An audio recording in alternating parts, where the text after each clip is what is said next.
This is for educational use only. Our group is allowing our instructor, Mr. Roldan Ardinis, to use this as an educational material.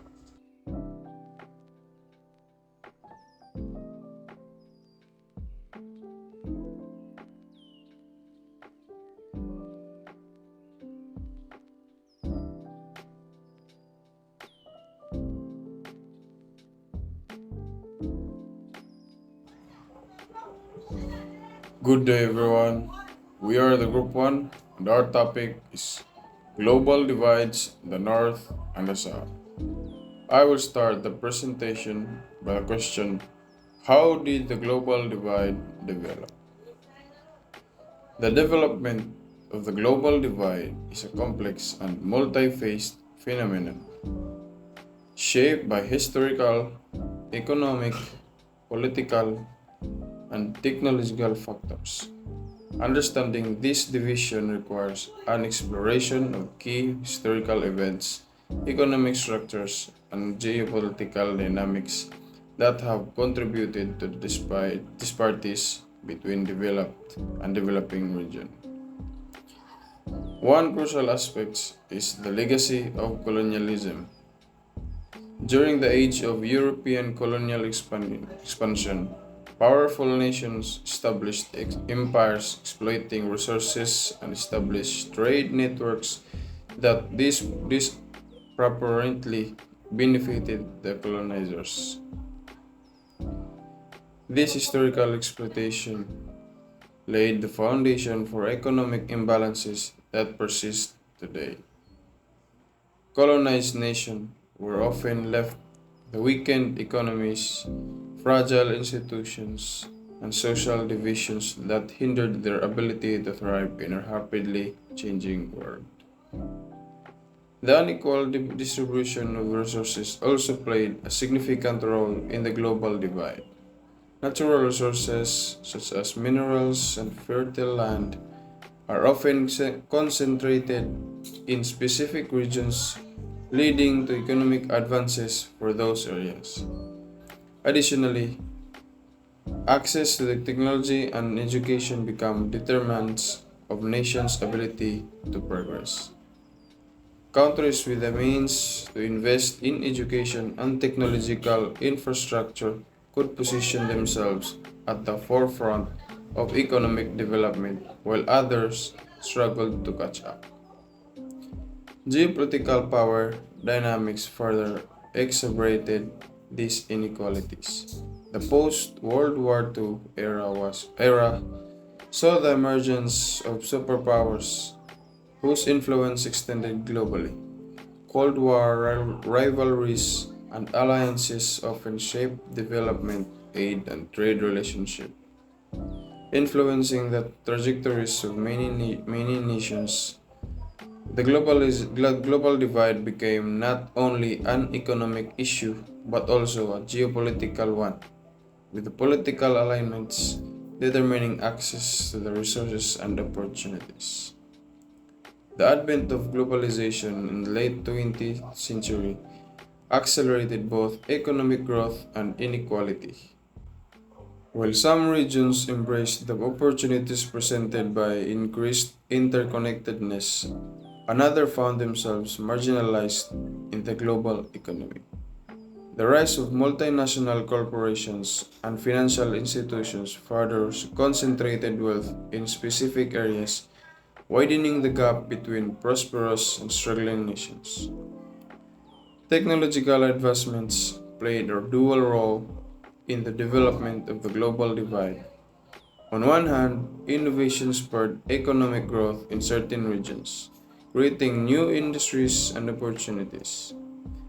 On the other hand, the rapid pace of the technological change left some nations struggling to keep up, widening the technological gap between developed and developing countries.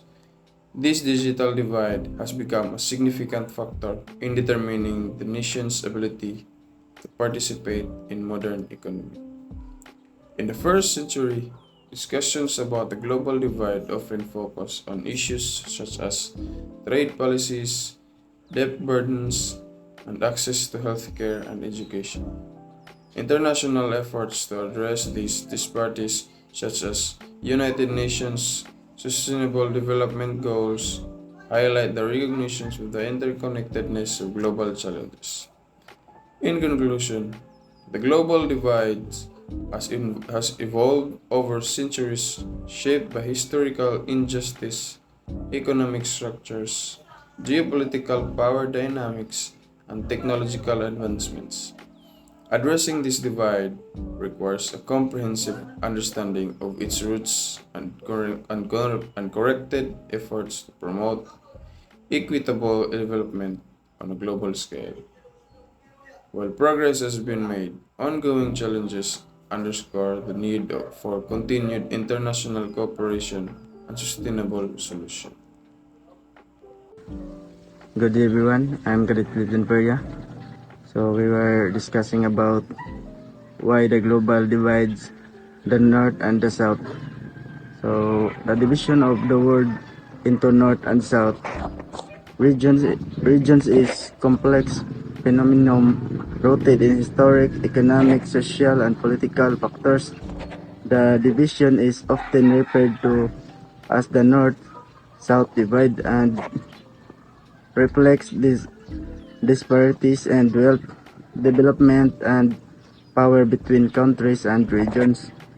So one is historical context. The origins of the North-South divide can be traced back to colonialism, during which European power established colonies in Africa, Asia, and Americas, exploiting the resources and labor to fuel industrialization and economic growth in the colonizing country. This led to the accumulation of wealth and power in Europe and later North America, and while many colonized regions remained economically disadvantaged. Second, economic economic disparities. The economic divide between the North and the South is stark, with countries in the Northern Hemisphere generally enjoying higher levels of incomes, industrialization, and technological advancement. This divide is perpetuated by unequal access to resources, trade imbalance, and global economic structures that favor wealthy nations. And the third, developmental changes. Countries in the global south often face significant developmental challenge, including poverty, inadequate infrastructure, limited access to education and healthcare, political instability, and environmental degradation. This challenge hinder their ability to complete the global economy and achieve sustainable development.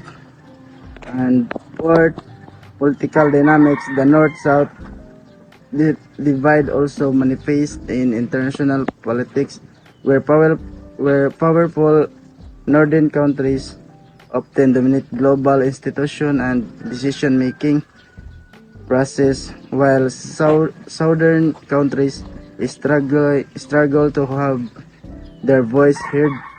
This imbalance of power can lead to unequal treatment in trade agreements, aid distribution, and diplomatic relations. And the last is cultural and social factor.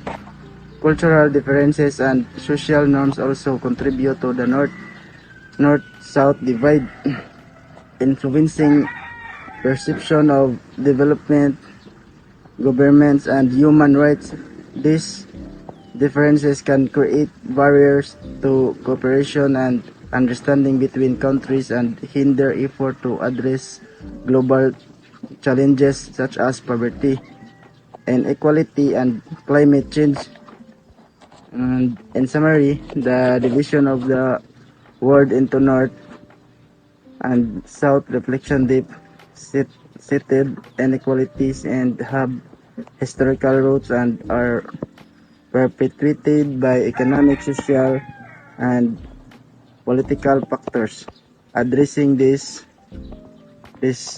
disparities require concerted effort north north and southern and the southern countries to the promote inclusive development, equitable trade, and global cooperation.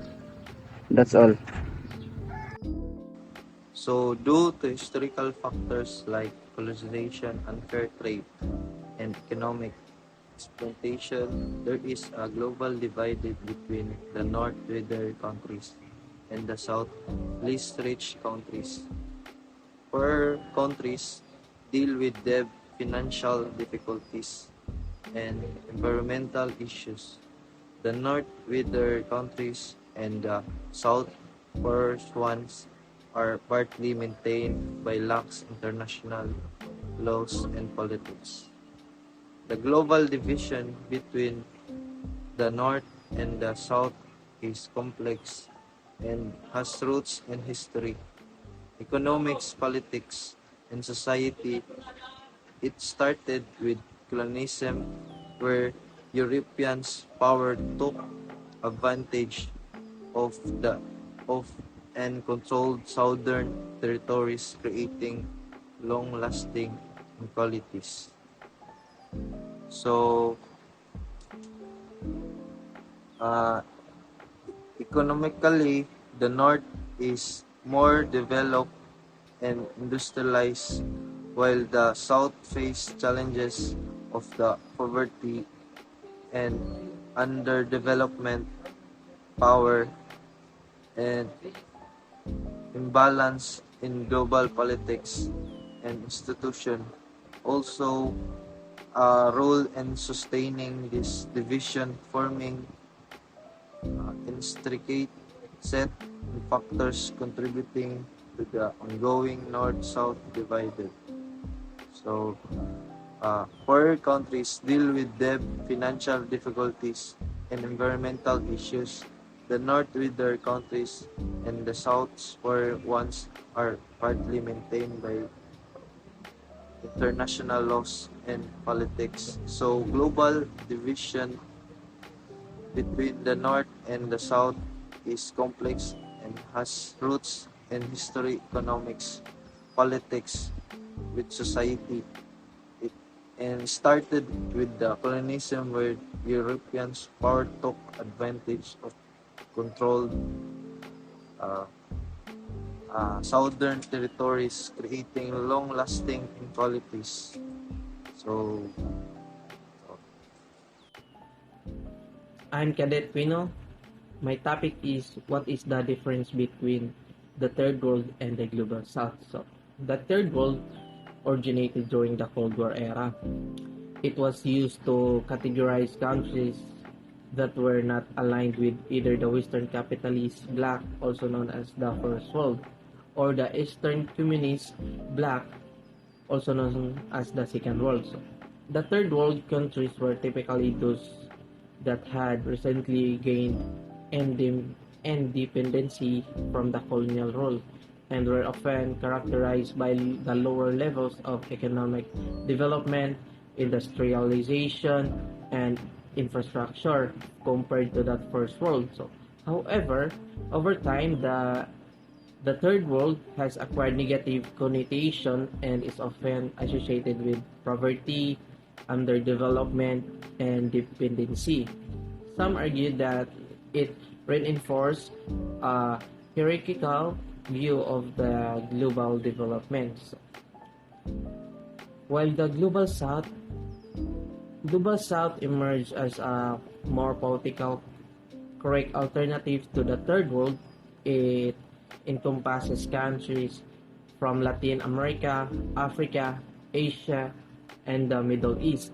So, the Global South emphasizes a shared experience of colonialism, imperialism, and struggle for economic development and political sovereignty. So, unlike the third world, which can carry negative connotation to global south, seek to acknowledge the diversity and agency of countries within this category while emphasizing their common historical experiences and the challenges. So, the summary of the third world and the global south, both terms refers to the less economically developed countries. The third world has its origin in the Cold War geopolitics and carries negative connotation, while the global south is a more contemporary and exclusive term that emphasizes shared historical experiences and the challenges. The difference between Third World and Global South. The term Third World originated during the Cold War to describe countries that were not aligned aligned with either the Western Bloc, led by the United States and its NATO allies, or the Eastern Bloc, led by the Soviet Union. These countries were often characterized by underdevelopment, poverty, and political instability.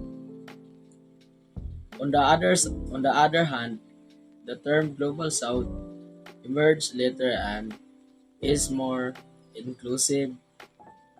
It refers to countries located primarily in the southern hemisphere, many of which were formerly colonized by European powers. The Global South encompasses a broader range of countries, including those in Africa, Latin America, Asia, and Oceania, and it emphasizes common socio-economic challenges and interests faced by these regions in a global context. While both terms refer to regions with similar socio-economic challenges, the Global South is a more contemporary and inclusive term that acknowledges the historical context of colonialism and emphasizes solidarity among nations facing similar issues.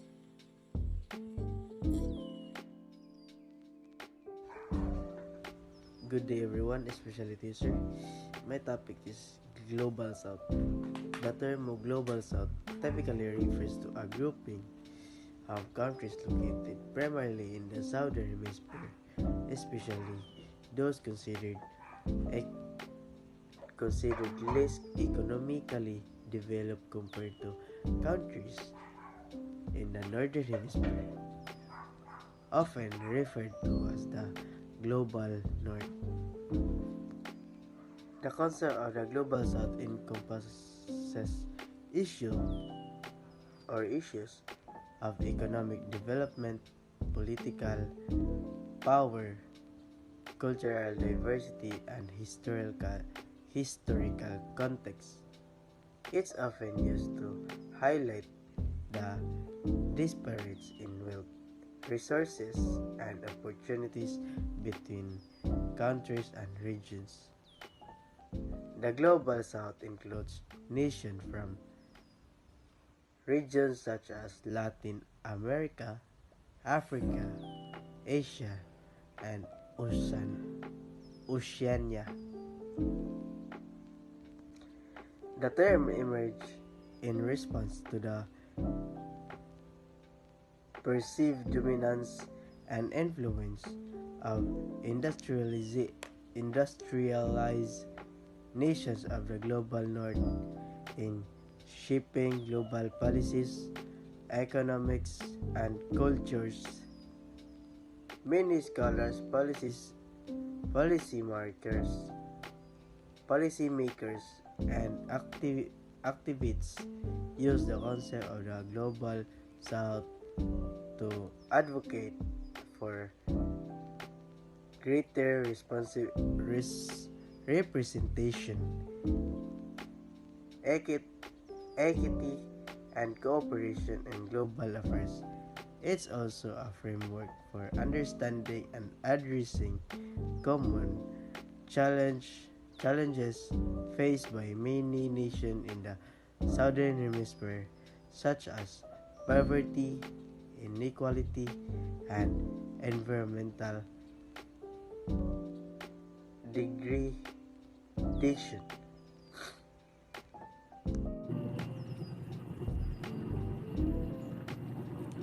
Good day, everyone. My topic is about Global South. So, what is Global South? The Global South refers to various countries around the world that are sometimes described as developing, less developed, or underdeveloped. Many of these countries are in the southern hemisphere, largely in Africa, Asia, and Latin America. For example, um, Philippines. The Philippines is considered part of the Global South because it shares many of these characteristics.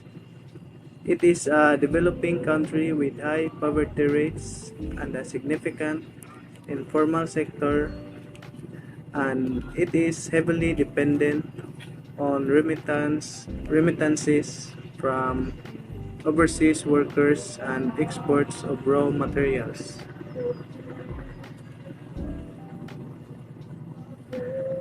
Most of the global south Most of the global south's countries are commonly identified as lacking in their standard of living, which includes having lower incomes, high levels of poverty, high population growth rates, inadequate housing, limited educational opportunities, and deficient health systems. Additionally, these countries' cities are characterized by their poor infrastructure.